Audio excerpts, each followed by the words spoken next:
welcome to Buaniti back in South Africa. Thank you, sir. And we just spent a couple of days together. What do you think about our latest generation of satellite tags? At the moment, I'm excited as heck because I think we're there. I think we've got it, but time will tell. We're on our, fourth or fifth generation of tags. We've got two technologies now, with this year, with the direct satellite, which was this year's latest generation, which is awesome. Goes straight to satellite, done. Historically, we've been doing what they call a LoRa network. It talks to a tower somewhere on a property, and then that tower talks to the satellite. So we've kind of cut the tower out, which in some cases geographically going direct is way better. If there's a lot of mountains on a property where these rhinos are, then going direct to satellite versus multiple towers needing to be built and paid for, which we've done. So I like the direct latest generation. The other problem we've had has been keeping them on our rhino. Here our first ones, the LoRa network ones, on the horn, embedded, screwed in, fixed to that horn, camouflaged where his eyes can't see it, we think, and all this. And 2 months later, it gets the hell beat out of it and we find it just destroyed. So, okay, let's do ear tags and put it on the ears. And those ones, same LoRa network to the towers, and we think we're great. I mean, it's behind the ear, how can it fall off or whatever? Heck no, 2-pin applicator, branch gets in between, pops it off the ears. So we go to a single pin that can flip where that can't happen. And next thing you know, the single pin's popped off. They fight, they destroy our tags. It's totally flush, 100% inside the horn.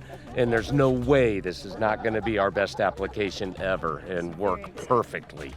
So now, these latest ones, we have two different ones. We've got a LoRa network satellite that is embedded in the horn. They can't get knocked off or they can't destroy it, but we've seen them destroy everything. And then the direct satellite one embedded in the horn. So now what we did this trip, where our latest fourth and fifth gen, I'll call them, they're embedded inside the horns and epoxied over. The satellites, can read them and all that. We're only 3 days watching their pinging right now. We're watching them ping. My motivation for this, for the Bisbee Fish and Wildlife Conservation Fund is that if we can get rhino owners, 3/4, if not more, of the rhinos in the world are privately owned on private reserves. Patrolling with rangers and whatnot costs money, especially if it's a big property. So if we can tag these and know and monitor where they are in a particular reserve, it can be cost effective for the owners to where they're monitoring or patrolling those areas specifically versus the whole vast area. This technology is gonna be the greatest thing in the world to help, lessen the cost, so to speak, of owning these rhino, and the end result of that, of course, is frickin' conservation. These animals stand a much better chance of being protected. Newest generation, and we're feeling optimistic and can't wait to see the results.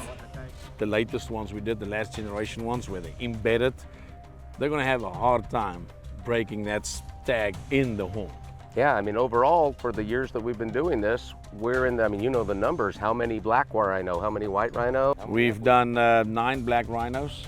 We are 12 white rhinos, and we did 4 elephants. Which still running for 4 years now, some of them, And what's incredible, the data that I just pulled the other day, we have combined from these rhinos and elephants, we've received more than 30,000 locations. That data we can now send to a university or a scientist and say, hey, analyze this. Obviously, the direct satellite is the holy grail of all tagging system, but as you saw and I showed you, it's very big. So you have to drill big holes into the horn, which can be a problem for when people are dehorning or even when it's younger animals, where the LoRa network tag is a lot smaller. Yeah. You can drill one simple hole and plug it in there, epoxy it, and done. So that's stuff we're gonna keep on testing until we get the best one of them all. You were talking about another benefit.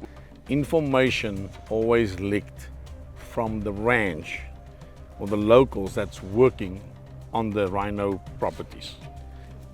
since the Bisbee's Fish and Wildlife Conservation got involved putting the tags on these ranches, the last 5 years that we've been involved, none of those ranches has one rhino been poached. Zero. Zero. That means that the 4 ranches we're working on have a combined total of more than 200 rhinos. We are saving and protecting more than 200 rhinos a year. We do it on a big scale, meaning that there's always a lot of people. There's a lot of locals.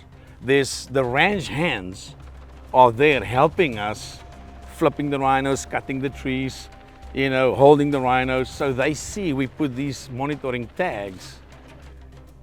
And I think my point of view is they get the word out, say, hey, don't even try go there because these things are monitored.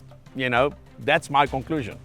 Yeah, I mean, the word's out that don't mess with this place because, you know, they've got this technology coming out of the woodworks kind of thing. I hadn't even, that's insane to be able to say. And when with all this new generation satellite tags that have been developed, you know, and we've testing, we still had a bunch of tags left, the ear tags, which we know wasn't gonna last on the rhinos and we don't want to waste them. So the other day I had a call from the University of the Free State. They were working some special scientific data on giraffes. And I said, hey, we still got some tags left from the Conservation Fund.